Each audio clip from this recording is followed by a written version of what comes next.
Welcome everybody to another episode of Under the Dome. I'm your host, Alan Ulrich, here with Bob Rose. How you doing tonight, Bob? I'm doing real good, Alan. How are you tonight? I'm doing great. I'm doing great. You know, things are a lot better when the Saints win. Yes. Especially when you don't really expect them to win as dominantly as they did. Did that game surprise you? Yeah, it did. Let's face reality. The Giants are not a good football team at all. And I felt all week that the Saints would win. I felt early in the week that the Saints would probably win handily. But then, as the game approached, and we knew Taysom Hill was banged up, we knew Cam Jordan was still banged up, and then we found out that Olave and Ramczyk were both going to be out. I got a little bit worried then, and I still predicted that the Saints would win, but I predicted it by a much closer score. So I was pleasantly surprised at the way they won the game, the way they dominated really in all three facets as well. Absolutely. And, for me, I didn't expect this pass rush. I thought that this game was going to be kind of how they played their other games, against inferior opponents. They would be low scoring, a real struggle to get any points. They would kind of pull away late in the game, that kind of thing. But, they'd let a team just hang around and the Giants would make plays, and none of that happened. That was about as dominant a performance defensively that I've seen in a long time from the Saints defense. Yeah, I'll agree with that. And, everybody likes to point to the New England game, which was a shutout win earlier in the year. And that was a pretty dominant performance too. But New England moved the football a little bit early on. And, like you said, they dominated the Giants in every way you could. I felt like Saquon Barkley was going to make a couple of plays going in because he was just the type of explosive back that the Saints have struggled against all year, and they made him a non-factor. And what you said about the pass rush, I expected some pretty good numbers from the pass rush. I even predicted that they'd get around about 5 sacks, during the pregame show, but they made a living. And spent all afternoon in the New York backfield, and 7 sacks, and they could have easily had 10 or 11. In addition to dominating the running, completely nullifying the Giants' running game. I'd agree with you. I'd say this is at least their most dominant defensive performance, since that win in Tampa Bay, when Sean Payton was out with COVID a couple years ago on Sunday night or Monday Night Football. Yeah, and that's the thing. The 7 sacks, and like you said, they probably could have had 10. He kind of got away a little bit, but he got it for no yardage. They thoroughly confused him. He had to hold the ball for a long time, and on television, I'm sure people were screaming like, there's no rush and they're letting him sit back there. But if you looked at the coverage, he had nowhere to go with it. They were sitting on everything. And when they would try a lot of the misdirection runs that burned the Saints earlier in the year, you could see the Saints players sitting there waiting for that play to come around to their side and the makes tackle right there. Like I said, this was a game where you're watching on, this is the defense we wanted to see all year. This is the kind of game I thought we were going to get. And Carr was very efficient. That first series was horrible, but And of course, they had the Boo Birds, and I have to give the Saints some credit. They actually introduced the offense in the beginning of the game because I was like Anna was. I was at the game as well with my dad and my daughter, and I said that's pretty ballsy. You're going to introduce Carr to this crowd, and he got some boos when he got introduced. The biggest cheers, they saved Alvin Kamara for last, but the biggest cheers were for Rashid Shaheed and Alvin Kamara. And I kept saying, man, they should have introduced Jimmy Graham. I get it. Oh, Taysom Hill too. Taysom Hill got a lot of. That was the first big cheer. But they should have introduced Taysom Hill out there with the tight ends. Not Taysom Hill, I'm sorry. Jimmy Graham with the tight ends, just so Jimmy gets that cheer too. Because catch and his touchdown, I mean, the crowd went crazy. They really, really did. So I was very happy with this win. I know a lot of people who are for the fire Dennis Allen, get rid of Carr, draft Jalen Daniels, hire whatever offensive coordinator you want right now. I mean, they weren't happy about this game at all. No. And it's funny because they were like, I even posted this on Twitter. They said, look at the schedule. They got such an easy schedule playing all these easy teams. You should be winning all these games. Then when you win one in a dominant way like the Giants, like, well, that's the Giants. Why are you making a big deal about it? It's not like they're a good team. So I'm like, okay, so your real problem is you don't want this coach and this quarterback to win these games because you want whoever your fantasy quarterback is and your fantasy head coach is.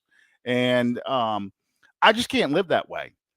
No. I mean, that doesn't appeal to me at all. The Jets got eliminated last weekend for the 12th straight time, 13 years since they've been in the 13 seasons. I'm sorry, since they've been to the playoffs. Their last playoff game was at the end of the 2010 season in 2011. I think they had made it to the AFC Championship game that year too. And I think that's right. I think it was back-to-back AFC Championship games. I think they made it in 2009 and the 2010 season. Lost to the Colts, and I think lost to what? The Ravens in 2011? Was it the Ravens or the Steelers? Steelers. So you're right. Yeah. Yeah, lost to the Steelers.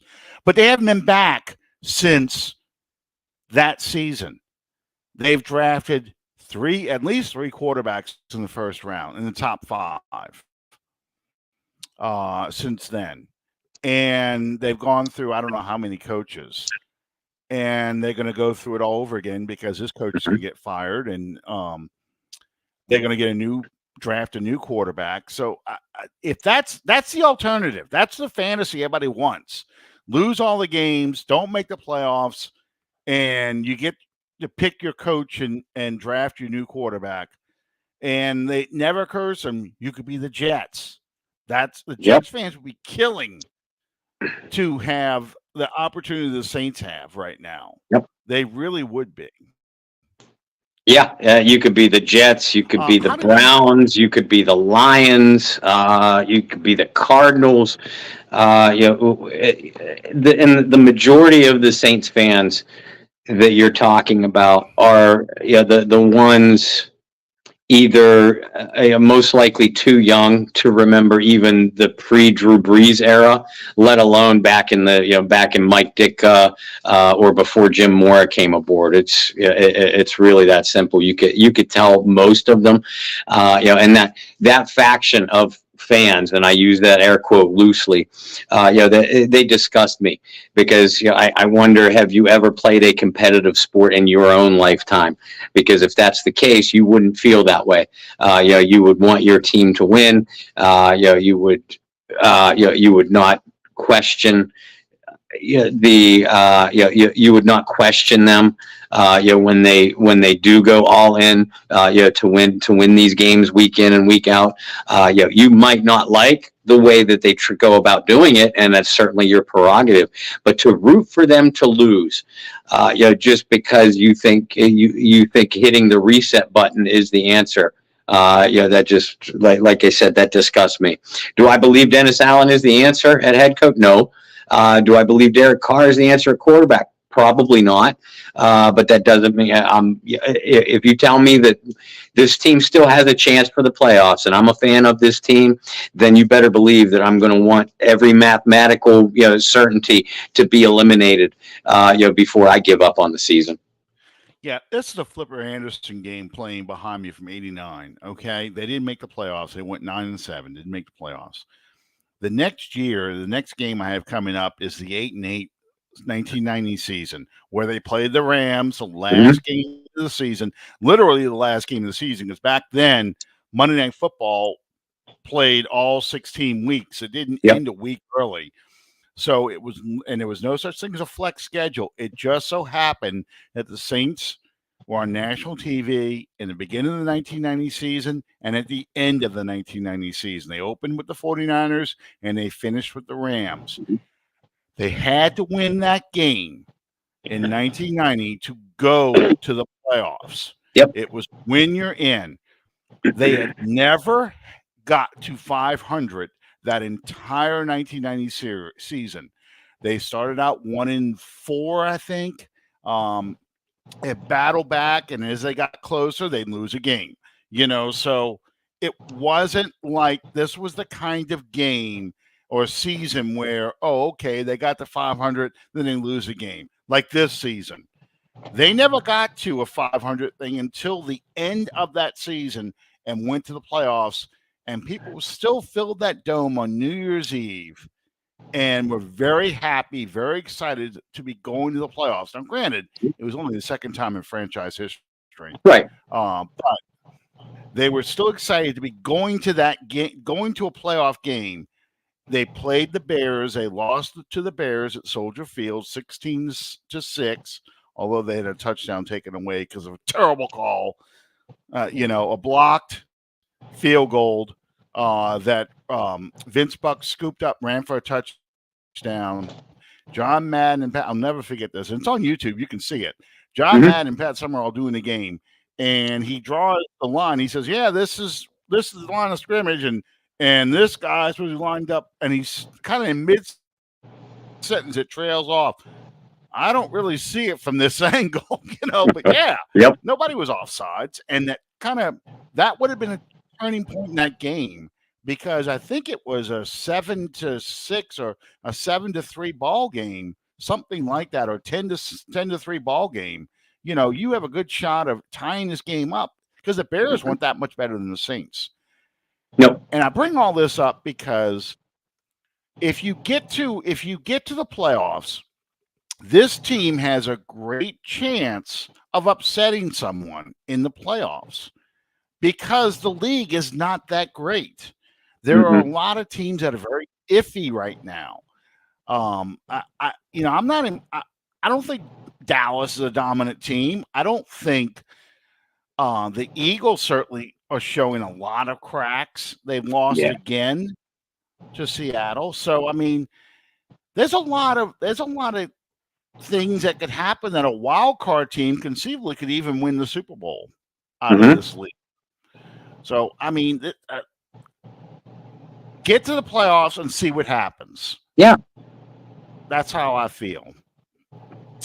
Fans would love for this. Watch this goal line play here. Poor Jim. Nowhere to go. And I hate to say this, but this is the year of the Phantom Sack. Yeah.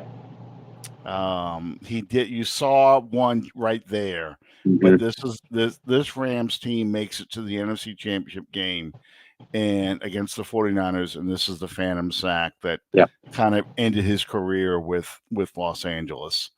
But anyway, offensively, who impressed you offensively?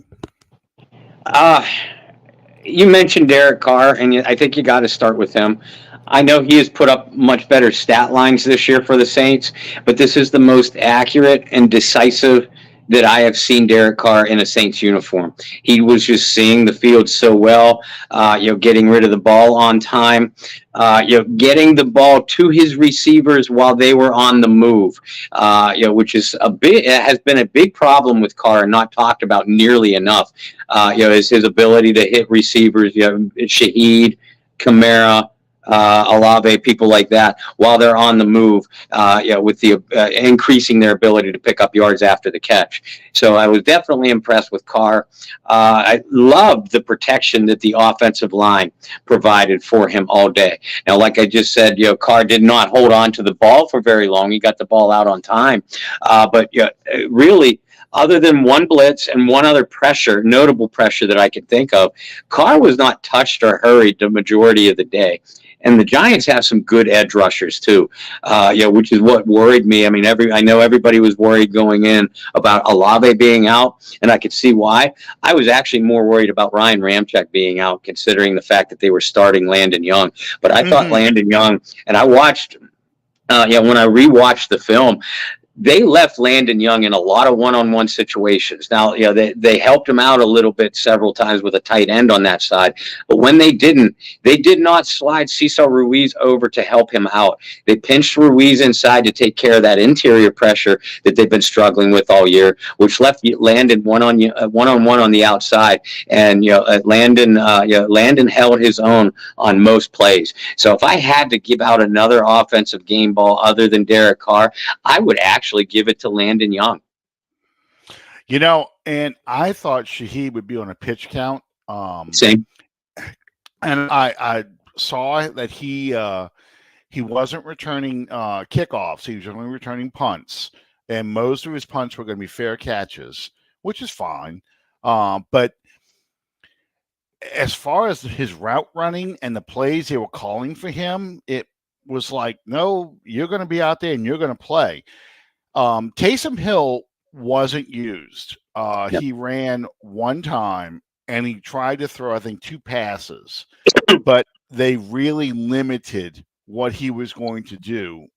I think with Thursday night's game in mind, he didn't show any real ill effects. He kind of he did some blocking, did some route running. But he wasn't really targeted or anything like that. But I just was impressed how much they used Shaheed in the passing game. Especially with Olave out, it was like, hey, you're going to go out there and we're going to do some stuff. Anna's asking about Garcia. What was he in for? Because they said, 73 is eligible. I think it was just an added blocker, for tight end. That's what they used him for. They used him as another blocking tight end because they were running Graham and Johnson both in the pass patterns. Yeah, that's exactly what it was for. Which tells you that Trevor Penning has slid even further down the depth chart. Not only did Landon Young get the start at tackle, when Ramczyk was out, instead of, a lot of people felt like Pete should shift over to the right side, and maybe Penning would start on the left side.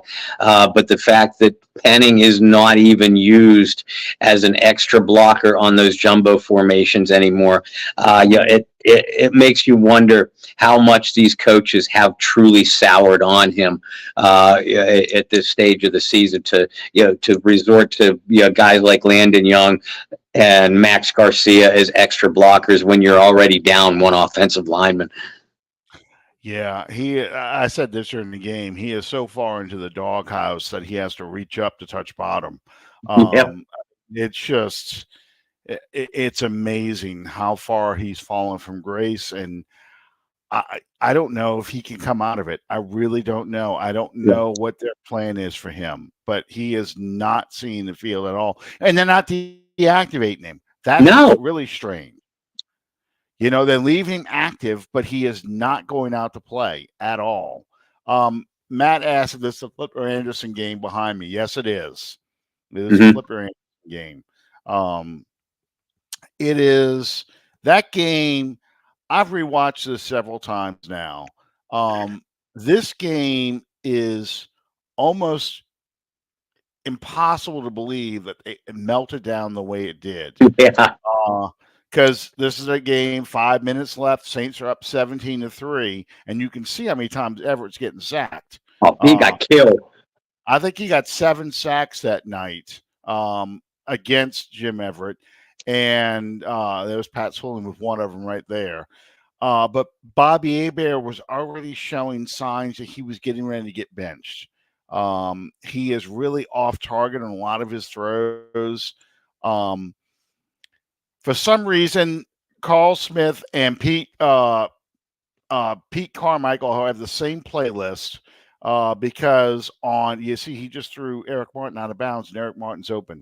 On 3rd and 1, and they need to keep this drive going. Dalton Hilliard is having an incredible season in 1989. He will get over 1,000 yards and 18 touchdowns, and Bobby throws it deep to I think either Lorenzo Hill or Floyd Turner and misses him badly on 3rd and 1, and the Rams get a chance to come down the field and tie the game. So it's unbelievable, some of these calls they make, but that's how they lost. Yeah. Do you think there was a discipline issue with Kamara that he didn't play in the Saints' first series? The reporters asked this, and he said no. They just had plans to use and this was, I'm talking about Dennis Allen. They had plans to start the game with Jamal Williams. Is that pretty much what the consensus was among the Saints reporters, or what did you hear about this? Yeah, that was pretty much the consensus. The only thing that disappointed me, and I don't mean to criticize my brethren, because I'm not, more often than not, I'm not able to be at the games, especially the ones at home. Therefore, I'm not in the locker room. I'm not in those press conferences. And even when I'm able to sit in on the Zoom press conferences during the week, we're not able to, I'm not able to ask questions from my position.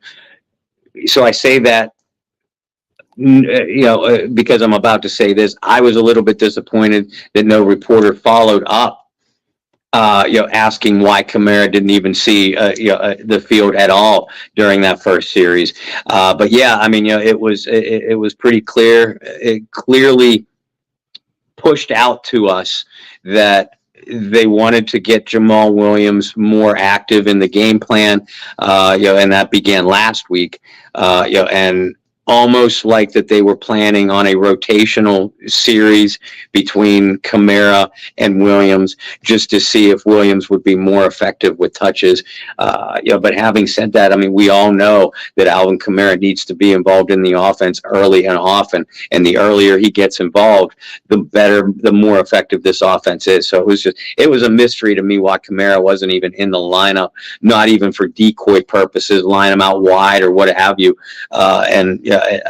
I personally would have followed up, rather than just leaving it drop after a single question. Yeah.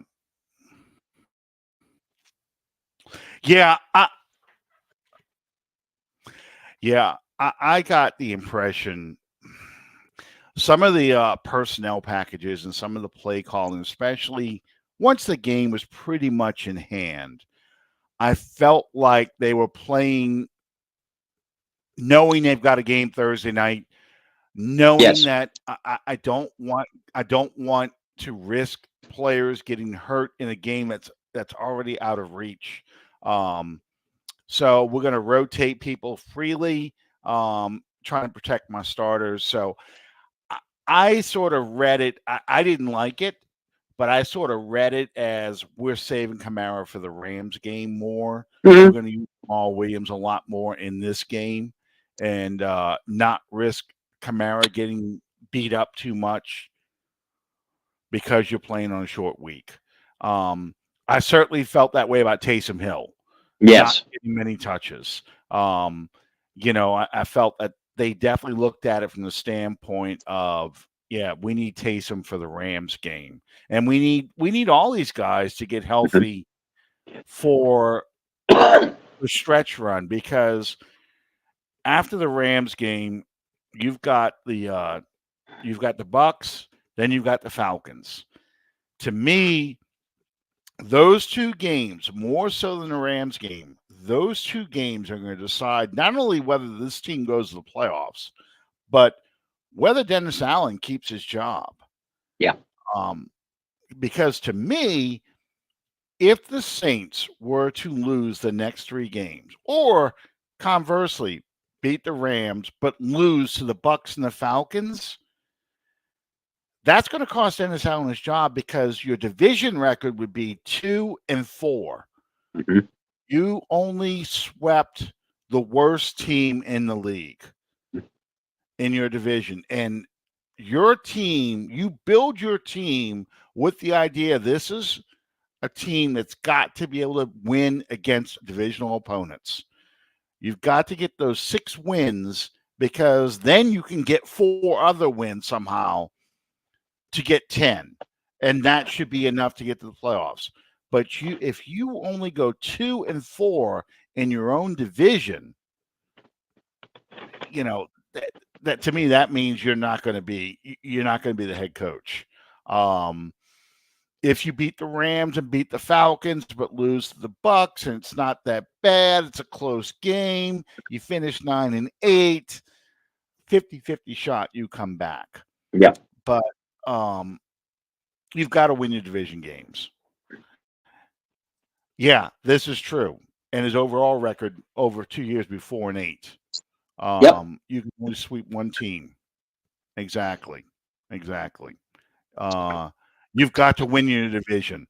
Mm-hmm. And to me, that's more important right now than even your winning record, losing record, because that's what you build your team to do, to win those games.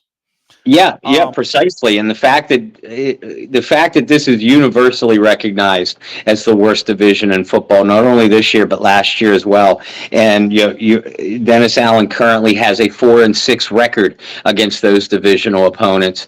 To me, I over the last 6 or 8 weeks, I've been spitting out a lot of negative numbers saying, these are the numbers of a bad football team, of a bad franchise. And that's one of the ones that I spit out, is the fact that you have a losing record against the worst division in, and not only the worst division in pro football.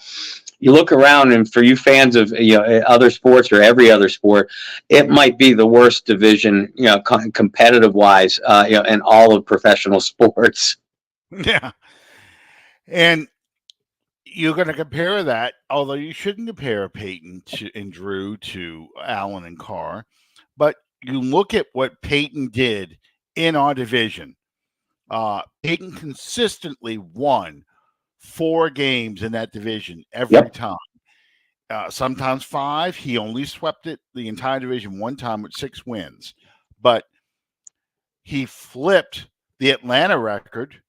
We got even with Atlanta because of Peyton. We have a winning record against Carolina, a winning record against Tampa. That's all credit to Sean Payton. He knew his divisional opponents. Yeah. And he knew that's the key to winning each year, was you've got to be able to beat your divisional opponents. I mean, we won 3 games against Carolina in 2017. That was huge. It really was.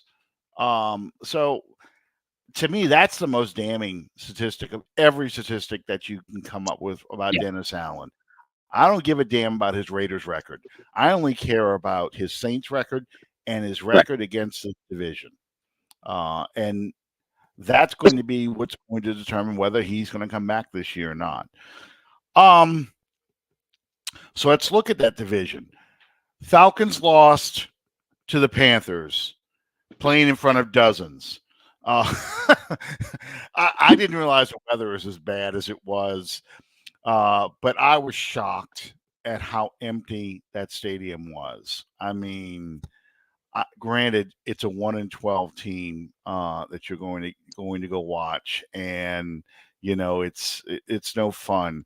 But man, I've never seen an NFL stadium look like that. That's World Football League, XFL, um, AAFL, whatever league you want to come up with. That's that kind of crowd. That's Yeah. the New York Titans crowd, where get everybody together in one corner so it looks like we got a full house. That was just amazing. So Falcons losing that game gave us a shot. Tampa beat Green Bay, but they play a Jacksonville team that seems to be on a decline. Does Tampa have a good chance of winning this division? Yeah, they do, because Tampa's playing pretty well. Again, they got off to a hot start, which surprised a lot of us. Then had a big swoon at midseason. I forget how many games they lost in a row, but we felt like the Tampa was going to go in the tank, and I'll give credit to them and Baker Mayfield, who I think is playing the best football of his career. They really pulled themselves up by the bootstraps, and I think Tampa Bay has every bit of chance, as what New Orleans does to win this division. I mean, obviously they both have equal chances on paper. They have the same record, but the way the Buccaneers are playing, they're going up against.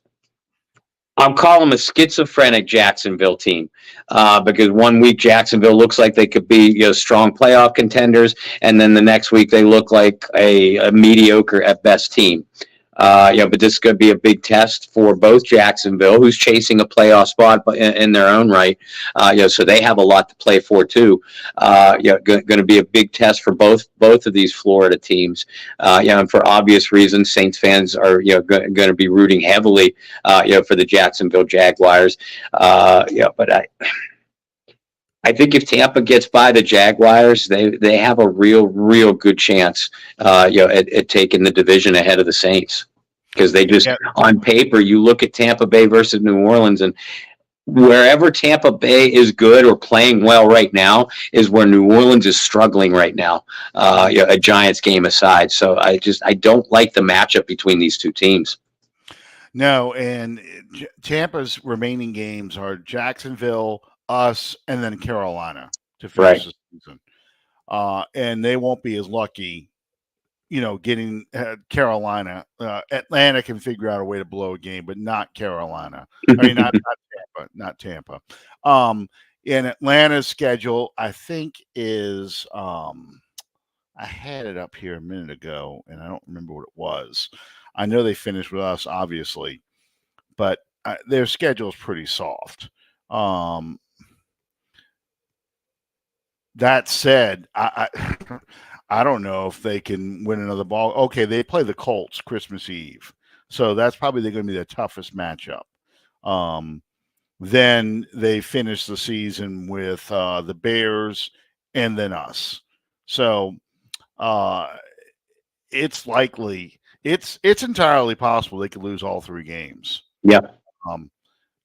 And unfortunately that means Arthur Smith gets fired, and I really don't want him to go. I like when Atlanta has terrible coaches.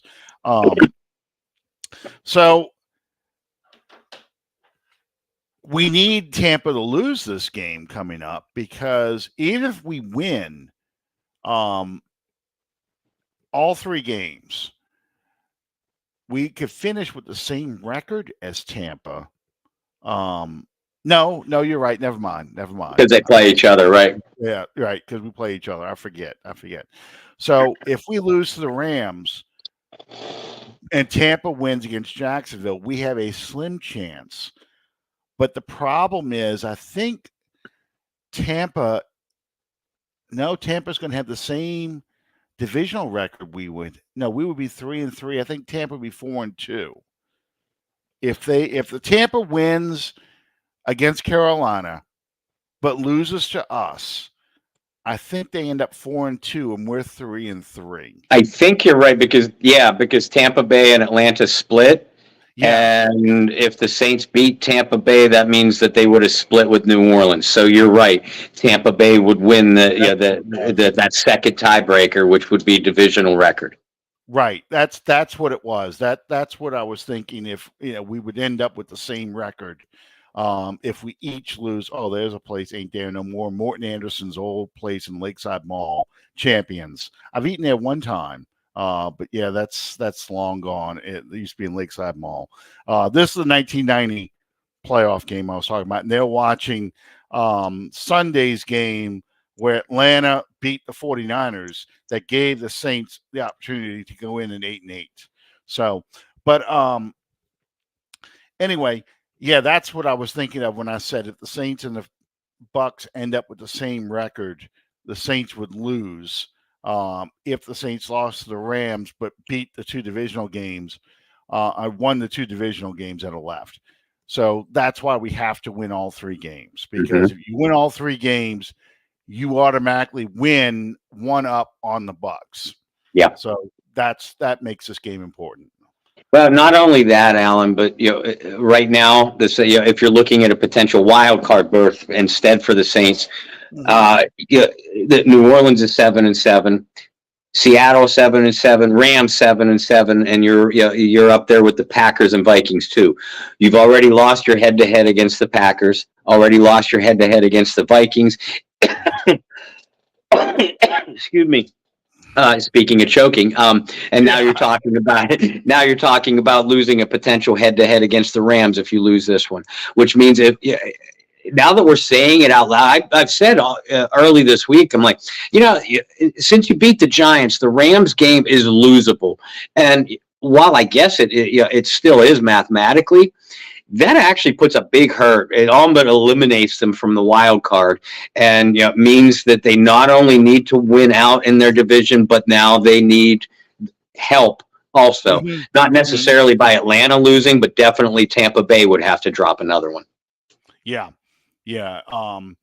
Basically, this is why this weekend you would have to pull for Jacksonville, because if Jacksonville beats Tampa, it makes things that much better for the Saints. Yes. And to me, you got to win your division. You have to be the division champ.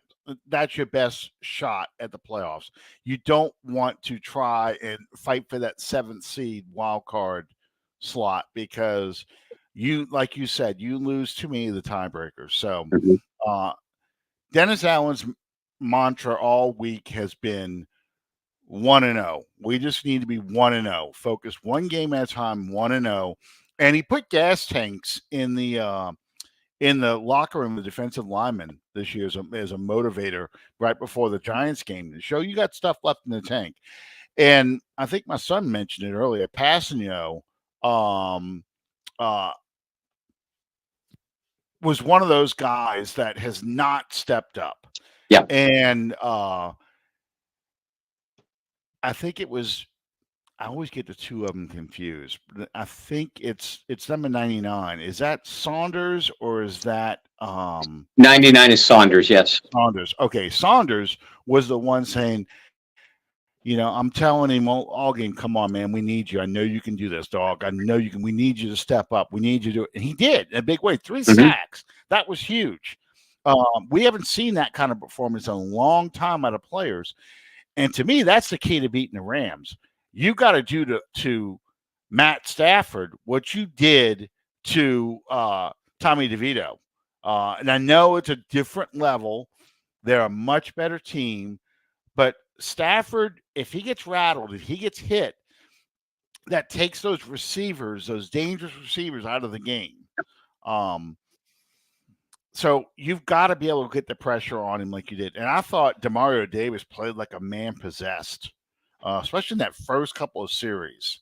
I mean, he was everywhere. That was vintage Demario Davis. And if that's a sign of how they're going to play over these next 3 games, you have a very good chance of winning this division. Oh, I couldn't agree more. And not only that, I love the way the defensive line played, not only against the Giants, but even the week before against the, I was going to say Colts, but Panthers. At least from a pass rushing aspect, Zach Bond's been playing really, really well now that they're using him the way they all, should have used him from the start. Brian Bresee is getting a lot of penetration and causing a lot of chaos. Nate Shepard, had a really, really good game against the Giants. And Granderson looks like, Granderson looked like he fell asleep there for a couple of weeks, but Granderson looks like he's coming back as well. And all this is is happening, or while all this is happening, you're that's allowing you to limit Cam Jordan's reps.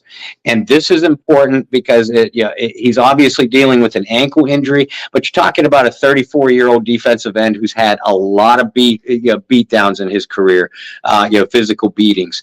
You need a guy like Cam fresh. I know a lot of people are writing him off.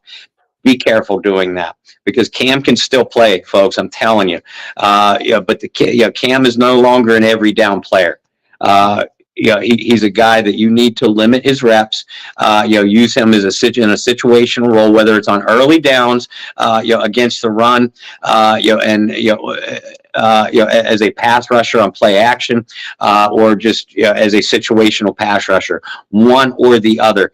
But I think the less reps Cam Jordan is getting right now while your defensive line is playing well, the better that bodes for you in these last couple of games, and through a potential playoff run. Absolutely. I mean, it seems that the defense is figuring out what they can do well and where they're going to play. I kept talking about it during the game, which drove my daughter crazy, I'm sure, but I kept talking about the picket fence. They are setting up the picket fences well. And what a picket fence is, you've got guys staying in their lanes, and their job is to cut off the cutbacks or take away those little back doors that these running quarterbacks were getting out of when everyone rushed the quarterback at one time to get there. And it takes tremendous discipline to do this because the quarterback is right there. If I just go after him, I can get the sack and get off the field. But if I miss him, they're going to run right behind me because there's nobody behind me. So my job is to stay here and let him come to me, or let him try and trust my secondary that they're going to not give up a big play because I'm doing my job staying where I belong. And they did it consistently against the Panthers and the Giants. So it's to me, that's huge. And that's what's going to take to beat the Rams, because we're not going to get either Michael Thomas or Marshawn Lattimore back for this game. If they're going to come back, it's probably against Tampa, because they're going to get the extra day's rest for the mini bye and so forth. So you're not going to have Lattimore up against Cooper Kupp or the rookie sensation. I trust Adebo against the rookie. I actually kind of trust Yidam against Cooper Kupp, which is a scary proposition. But I think Yidam doesn't do dumb things and give up stuff that could cost him a big play. I just feel really comfortable. The only one that I worry about is Higbee against the Saints secondary, the tight end, and I also worry a little bit about Alontae Taylor in coverage against when they put somebody in the slot. It's not that he's bad, but they tend to get him on those drag patterns and long, shallow crosses. It just really, you see his lack of speed get exposed in those situations. How do you feel about the matchup, the Saints defense against the Rams offense? Yeah, and you just hit the nail on the head. And Sean McVay's offenses have always given, passing attacks have always given Dennis Allen defenses problems, because as they say, the matchup makes the game, and McVay's offenses do predicate themselves on drag patterns, crossing patterns, a lot of pick plays, or as they like to call them now, rubs. Either or. And that's the kind of scheme that you want to run against man coverage. You want your guys running away from their guys. And Alontae Taylor, I love Alontae. And I think he has the makings of a perennial Pro Bowl defensive back. But he is also the most undisciplined of the three corners right now. One of the reasons why Yidam has played so well this season is because he recognizes his limitations and he plays within himself. And he plays very disciplined football. Paulson Adebo, we've seen him. He's had a spectacular year. There's no doubt about it. But he's always had those physical abilities. He's learned to limit the penalties, to know when to be physical, to know when to back off. That's something that Alontae Taylor is still learning. That's why he's getting caught out of position at times in coverage, not so much run support, but in coverage. And I agree with you. As much as other teams target Yidam, he's answered that challenge. It would not surprise me one bit if Sean McVay and Matt Stafford tried to isolate Puka Nacua and or Cooper Kupp on Alontae Taylor. And when they get that matchup, that's where they're going with the football. So if you're looking for individual matchups, to really pop your popcorn to, it's going to be these Saints corners or these Saints defensive backs, against Tutu Atwell, who's dynamic in the slot. Obviously, Nacua, Cooper Kupp, and Tyler Higbee. How are the Saints corners, and how is Tyrann Mathieu and Jordan Howden? And I love Howden, but he's a little undisciplined in his own right. Are they going to be able to stay disciplined? Are they going to be able to figure out an answer to these crossing patterns and take that away from Matt Stafford, make him hold on to the ball longer, and therefore create more opportunities, more time for that pass rush to get home? Absolutely. And that's why I said in the beginning of the show, what we saw against the Giants is what we really need to see this week against the Rams, because if you can get into Stafford's face, if you can put him under pressure, it takes away all those things they like to do. Because now if it's now 2nd and 18, 2nd and 19, or 3rd and 15, those drag routes, those shallow crosses, they don't work as well because they don't go deep enough, But if he is consistently getting to 2nd and 4, 3rd and 2, that's what it kills you, because now the whole playbook is open. They can run the ball. He can throw the shallow cross or the drag route and let those receivers match up against Taylor and get the yards after the catch, is what the Rams live on. And I'm glad you said. I'm glad you mentioned the run too. Because Kyren Williams, he's 1,000-yard back. He's like 40 yards shy. Run for over 100 yards in 4 of the last 5 ball games, and the Rams have actually averaged over 160 yards rushing in their last 4 games. But it's a power rushing attack, which bodes well with what New Orleans, is able to defend. We do know this about Sean McVay. If he doesn't have success with the run early, he's quick to abandon it. So you have to stop that running game early. That eliminates play action. Like you said, it sets up Matt Stafford for 2nd and 10, 2nd and 12, where that limits his playbook, and you get him on the ground, and now all of a sudden you're looking at a 3rd and 15, 3rd and 18. Advantage Saints all day, every day. Mm-hmm. Absolutely. And that's why I said that's what's so important about the fact that they were very disciplined now in their gaps. Not because I'm worried about Matt Stafford running the ball, because I'm really not. But it takes away the cutback runs that a power runner would love to get. And it also means that these guys are much more disciplined, much more control in their pass rush. It's not this mad dash. Everyone's trying to get to the quarterback, just trying to make a play and screw the defense, screw the protection, and letting big plays happen behind them. That's what we saw in games, even the games they won, but that's what we saw against the Jaguars. That's what we saw against the Vikings. That's what we saw against the Bears. We saw these things happen over and over and over again, and it was maddening.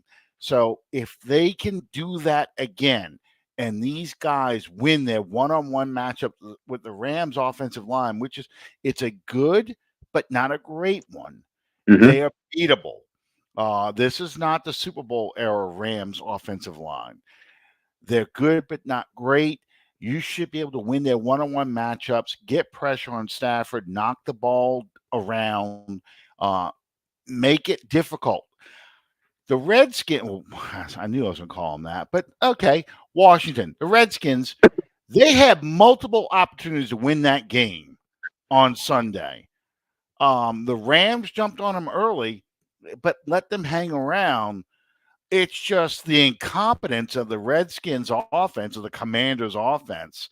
I saw them take 8 plays in over 2 minutes to score a touchdown, Yep. to get it within, what, one score? Yep. I think it was 28-20, 28-21, something like that. It took them forever to do this. At the 4-minute mark, it was 1st and goal from the 3. They didn't score until 7 plays later with less than 2 minutes in the game. So there are multiple opportunities, and that's where I want to go to next. The Saints offense versus the Rams defense. We all know about Aaron Donald. Who else do we have to be concerned about on the Rams defense? The 2 names that jump out to me are the linebackers, Byron Young on the outside and Ernest Jones on the inside. Both of those guys are extremely athletic, extremely intelligent, and very disciplined. Both of them are blitzing threats, but also very good in sideline to sideline pursuit. So you have to outsmart them. You have to get them out of position. And to be able to do so, again, Aaron Donald and controlling that Rams defensive line, that front 3, front 4, is going to be the key. Because if Donald is controlled and not creating disruption, now all of a sudden, what I've seen anyway from the Rams, from the Rams second level defenders, is that if Donald is running free, that kind of dictates the pace. It changes the pace and hurries the pace of the opposing quarterback or the opposing runners, and that leaves free lanes for Jones and Young to storm through. That means you're dumping it off in hurried fashion to your running backs out of the backfield, or pitching it out wide to them, not really letting those plays develop. That's how these 2 linebackers are making plays. So if you block down on Aaron Donald, or almost bait him, and I've seen this work quite a bit this year, almost bait him into coming straight up the field, almost like, remember the old Pittsburgh Steelers trap block scheme? And I'm not saying necessarily do that, but it's that kind of concept. Allow Donald to get up the field, and then cut off his pursuit while you run in behind him. Kobe Turner is a low too, a very underrated defender. But again, it's all about controlling Donald and Turner, because but both of those guys can do the same kind of things up front. You do that. Now, all of a sudden, your second level, whether it's the middle of the field or along the sidelines, your second level can be open. Again, your quarterback has to be disciplined too. He has to see the field. He has to get rid of the ball on time. And he has to know what the Rams' adjustments are going to be. So early in the game, it might be a little bit ugly. Instead of ugly, I'll say it might be conservative looking, because you're going to feel them out. That second and third level, the secondary, until you figure out what you can do against them. So it's all about counterpunching, against the Rams defense.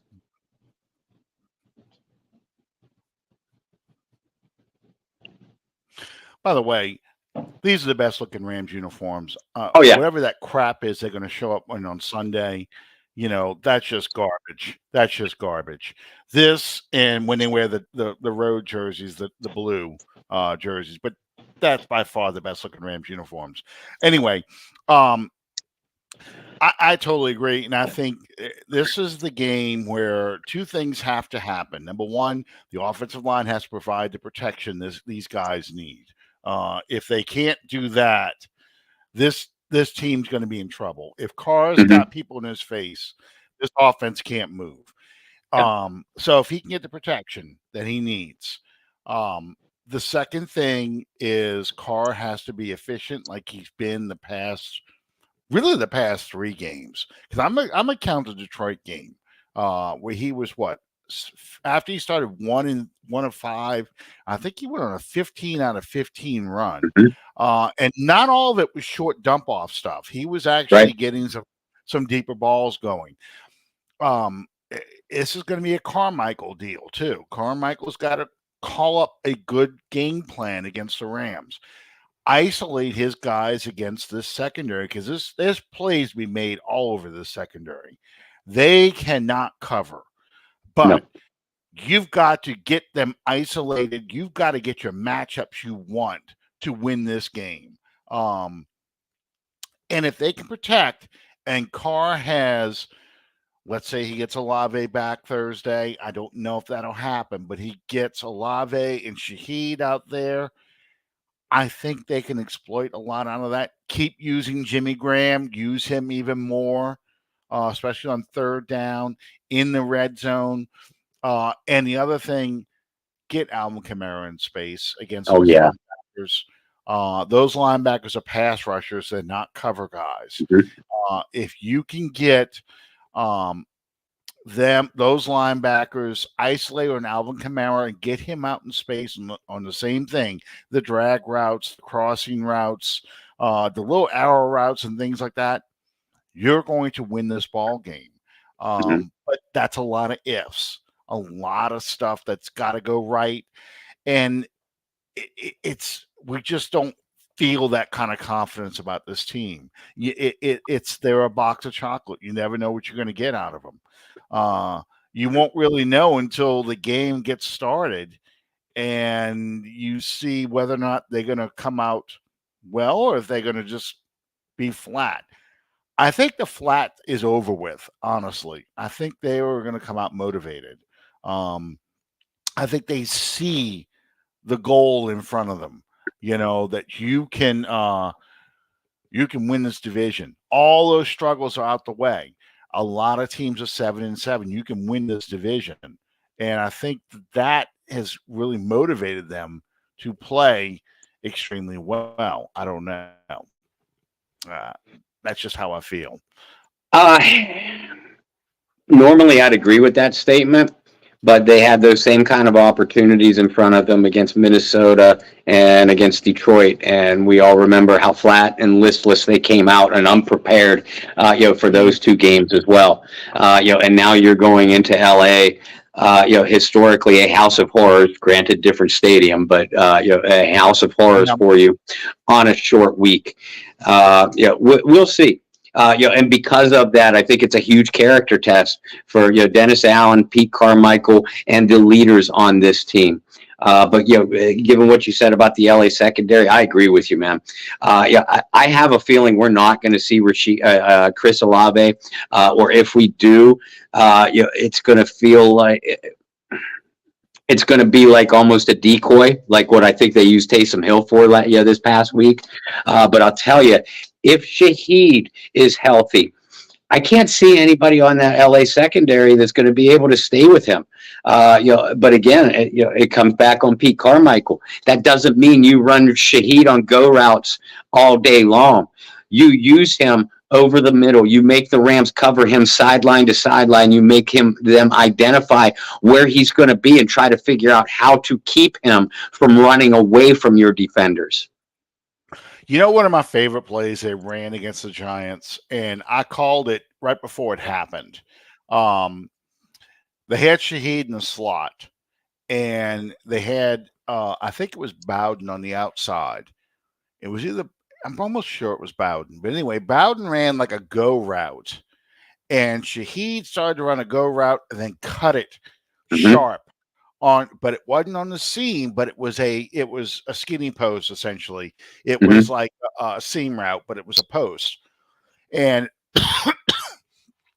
he left whoever that was covering him.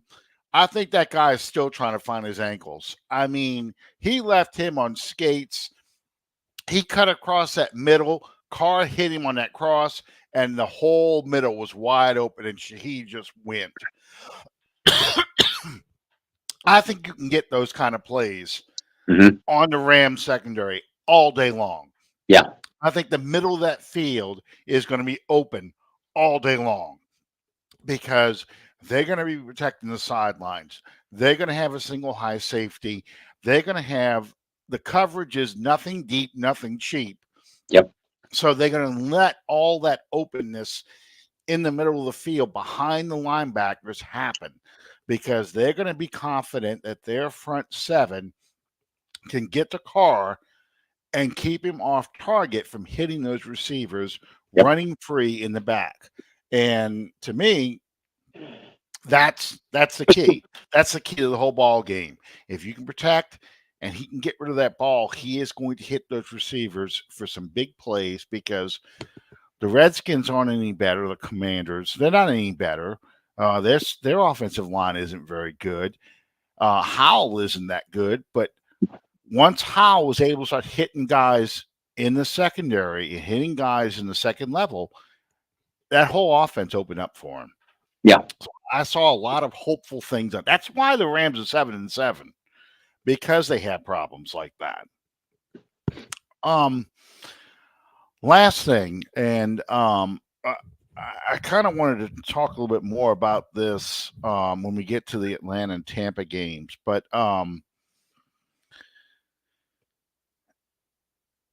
I just lost my train of thought. I can't believe this. I was in the middle of a question, and I said, no, don't forget to mention this. Special teams. Let's talk a little bit about special teams. Groupie didn't have to kick very much. Didn't have to kick very many field goals. He was solid when he was kicking them. And I watched the punting this time around. They did some unusual things. They changed protection in the punting, going to more traditional college punting style, where guys would line up and then suddenly they pull back and you have three across right in the middle, right before he punted. That's what it was, Taysom Hill. Don't let me forget. I want to talk about Taysom Hill next. But do you think the special teams have gotten better as far as punting, field goals, so forth? Yeah, I do. I really like, Lou Hedley seems to be feeling himself as far as the directional kicks. We're still not seeing him flip field positions, position if he has to kick from deep within his own territory. But you could tell Dennis Allen has a little bit more confidence in Headley's ability to pin a team deep as well. And I noticed the same thing you did with the protection scheme. As far as the field goal kicking, we know Groupie has the range. I don't know how healthy that groin is, because he's not booming kickoffs out of the end zone anymore. At least not every single time, which sort of makes you concerned about his range, and the consistency of his accuracy. If it comes down to a late or game tying field goal, down there at the end. I've always had confidence that this team's kick coverage has been very sound all year long, both punts and kickoffs. The punt return, I'll be honest, I was disappointed to see them use Shaheed as a punt returner, because I thought Lynn Bowden's been doing a pretty solid job since he has been out.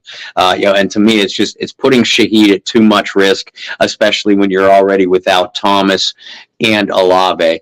But I see the logic too, because Rashid Shaheed is a legitimate scoring threat every time a punt comes to him, which we haven't seen that since the early portion of Deontay Hardy's career, when he was still Deontay Harris. We know what a game changer that is. But even when Bowden was returning punts, anytime Shaheed or Bowden have gotten a chance to return a punt, you're talking about 12, 14, 16 yards a pop on average. I'll take that average any day of the week. So, I feel like the special teams in general is coming together. And I thought it was going to happen against the Giants, but with the way that they're changing the punt protection and punt setup schemes, it almost seems like they're setting up for a fake at a key moment. So it would not surprise me if we saw a trick play of that nature against the Rams or the Buccaneers in the next couple of weeks. Absolutely, and the reason why I'm even bringing up the special teams is because part of the reason why the Giants fell apart offensively like they did was because their special team, their kicker, injured his hamstring or his Yep. groin, I think, on that long field goal. So they had to rely on their punter to kick off and to attempt field goals. He got his one field goal, but then when they came out after halftime, I don't know if they showed this on television or not, but this guy was trying to kick field goals and was really struggling kicking Mhm. anything past 30 yards. So as a result, they went for it on fourth down. And it wasn't until the end of the game on that last drive that ended up with no points anyway. But that last drive before they really started, converting those fourth downs. So if you don't think special teams really plays that big of a deal, you Hmm. just look at that game and Yeah. how it changed everything they had to do once they lost that kicker, because I think they probably kick a lot more field goals to make it, because it was 7-6 for a while, or 14-6.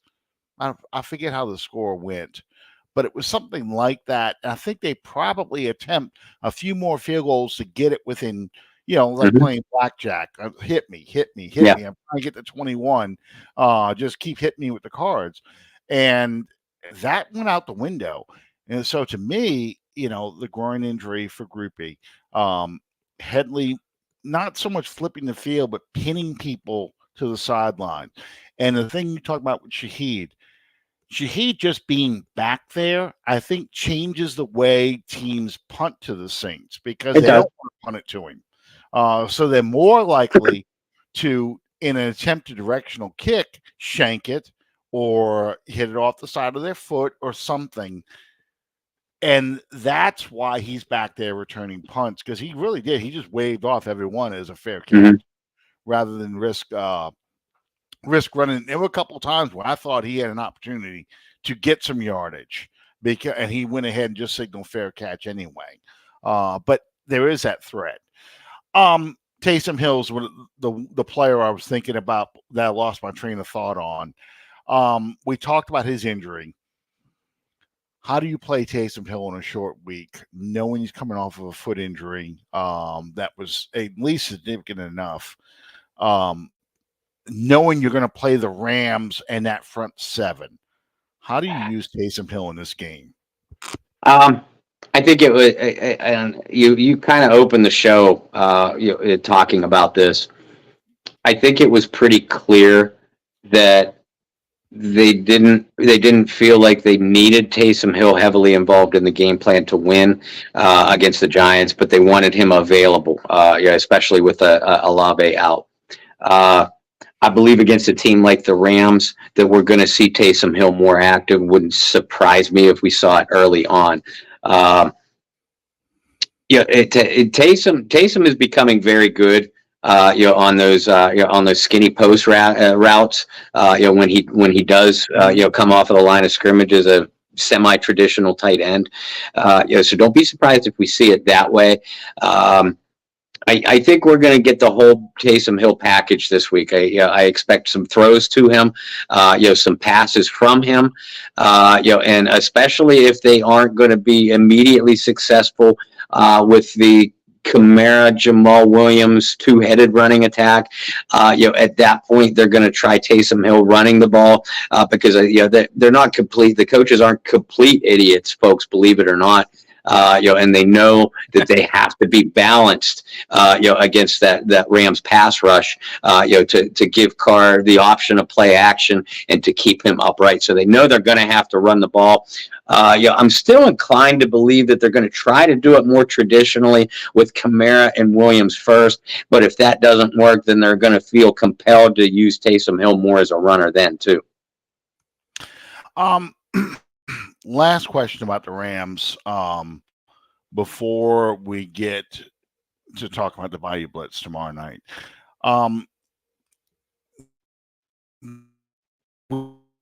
We just saw this the 2018 regular season game. I do not rewatch. I'm back, but the in the 20, we just saw it a second ago back there. They tried the fake punt for a first down.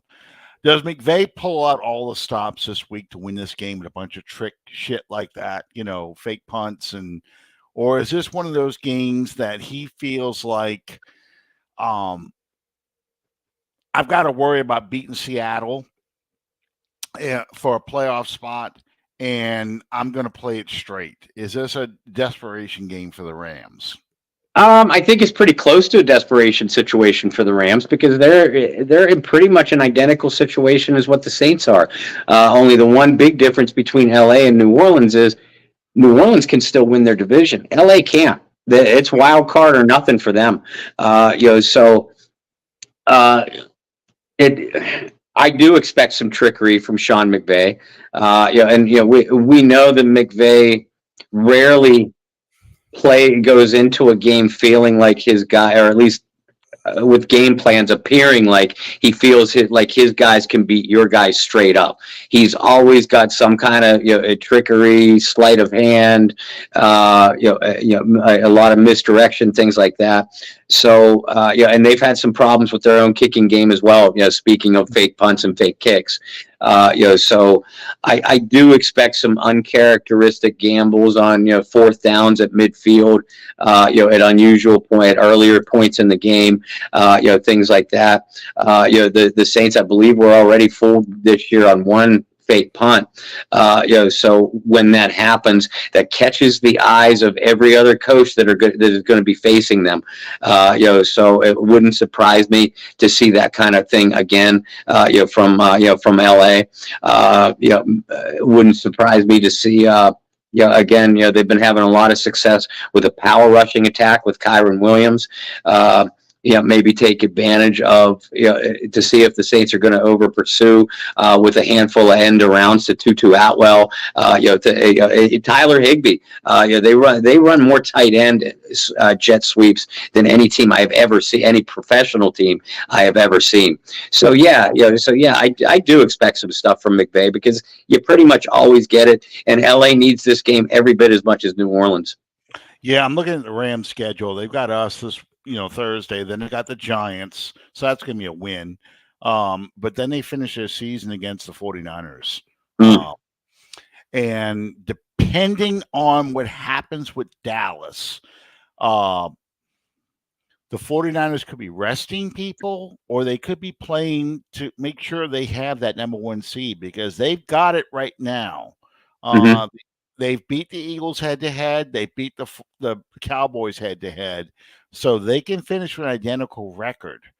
Yep. But, if the Rams lose Thursday, then they have to win those next two games. And that last game of the season against the 49ers, that's a tall order because you are basically hoping that the 49ers have it all sewed up to give you a good chance.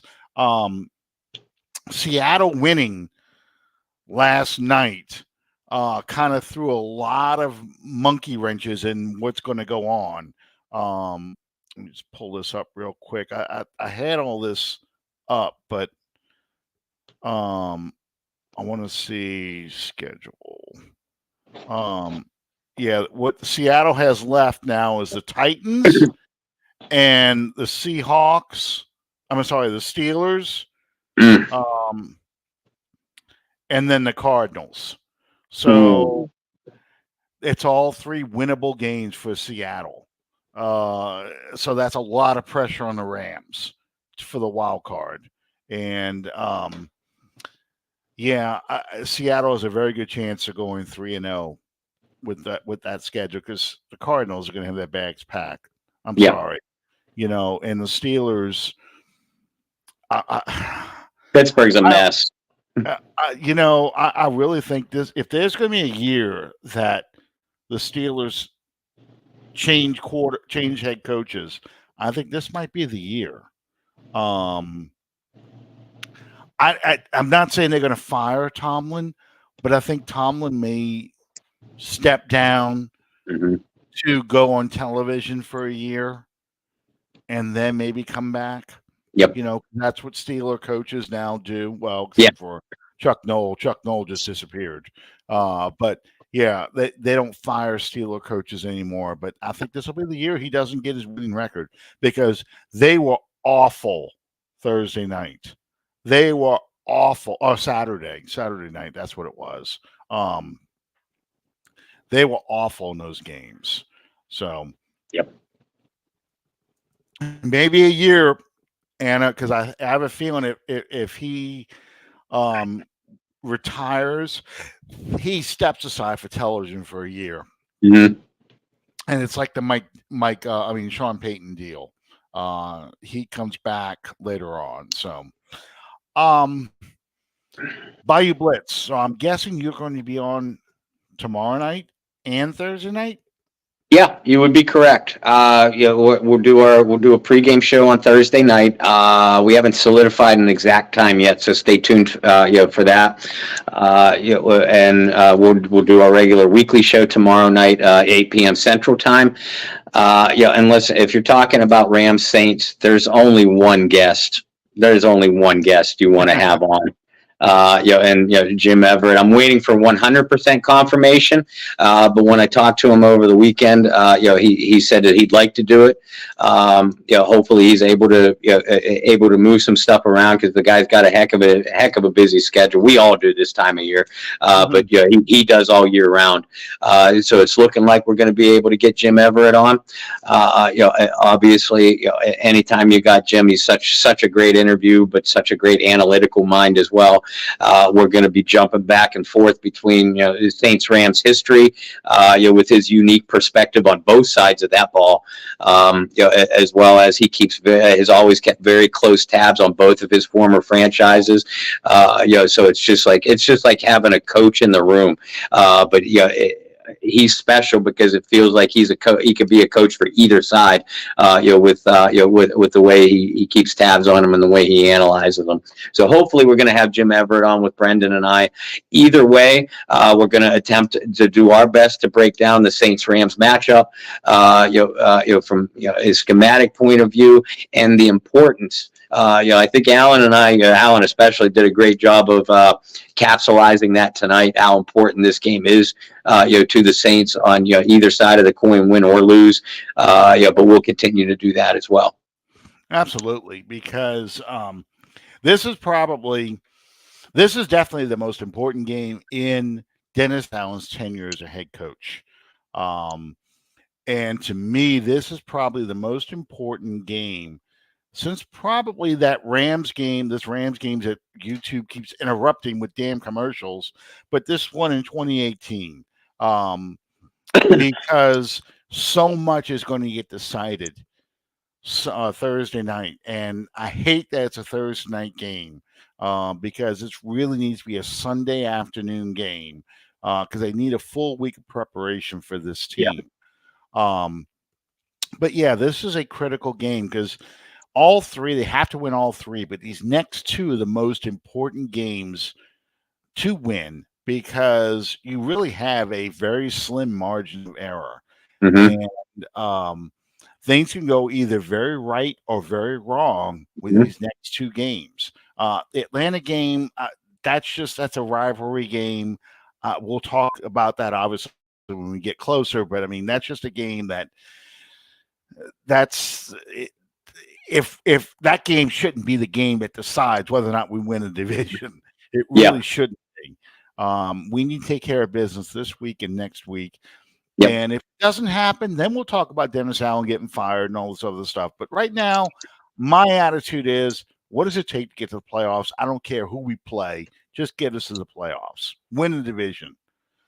Couldn't agree more. And if Dennis Allen has truly has any head coaching qualities, redeeming head coaching qualities, they need to reveal themselves in these next 2 weeks. Because like you said, you pointed out earlier, once we broke it down, and you opened my eyes a little bit. If you lose to the Rams and Tampa Bay loses to Jacksonville, then really nothing changes. You still control your own destiny.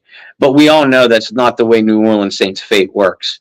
That if the Saints lose to the Rams, you better damn well believe the Buccaneers are going to beat the Jaguars. And now all of a sudden you are in a situation where you're winning out and needing help. And again, we all know how that always works out without exception. This is very much a must win. When you've got East Coast teams, Central Time Zone teams, they typically don't do well going out on the West Coast, especially on a short week of preparation. So, once again, it's a big test, character test for Dennis Allen, his coaching staff, and these leaders on this football team. I'm convinced YouTube is doing this shit because they want everybody to subscribe to their bullshit YouTube TV with no commercials. So they're really making it bad because it's never been this bad before. Jimmy Gumbo put up the stat. Next Gen stat says probability of the Saints going to the playoffs goes to 70% with the win over the Rams, 24% with a loss. That's pretty basic there. And it's funny you said nothing's ever easy for the Saints. Think about a playoff win versus the Rams in 2000. Mm-hmm.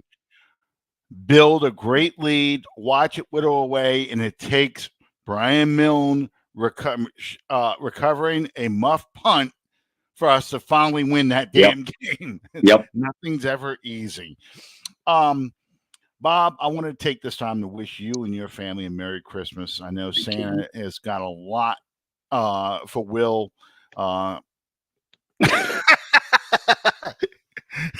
I remember those days.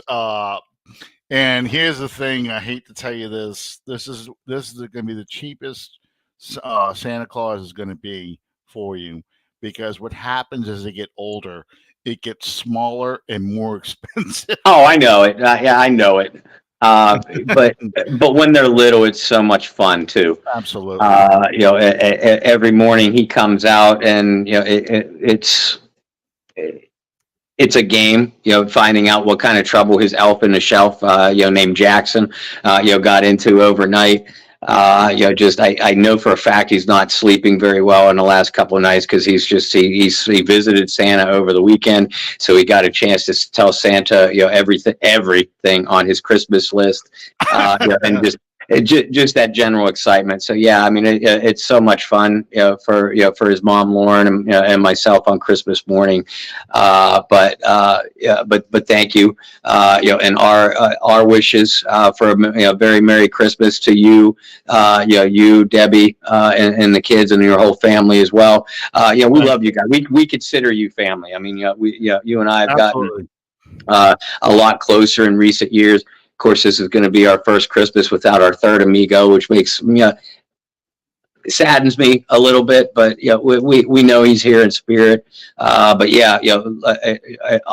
love and Christmas wishes from the Rose household to yours. Absolutely, yes. You going to get a white Christmas? We got a Dustin now, and we're not supposed to get any more snow between now and Christmas, but it's not supposed to get warmer either. So I think the quarter inch or so that we have on the ground now will probably still at least be on the ground. So we'll have a white-ish Christmas. There you go. Yeah, we get a wet Christmas. That's what we're gonna have. It's projected. It's forecast to rain because another cool front is coming through. So we've only had one white Christmas in my lifetime, and fortunately it was for my kids back in 2004, and that really made it special because it's so rare down here. So but I hope it doesn't interfere with any get-togethers that you're planning on having. If you're going anywhere, and this is for everybody out there, if y'all going anywhere, be careful out there, have a great time. We want you back on Tuesday. So yes, thank you guys for joining us. Have a Merry Christmas. We'll catch you next Tuesday before New Year's. We'll talk about the fallout from the Rams game, and we'll preview the Bucs game and see whether or not that is a must win because of what happened over the weekend. In the meantime, thank you guys, and we'll see you next time under the dome. Good night, everybody.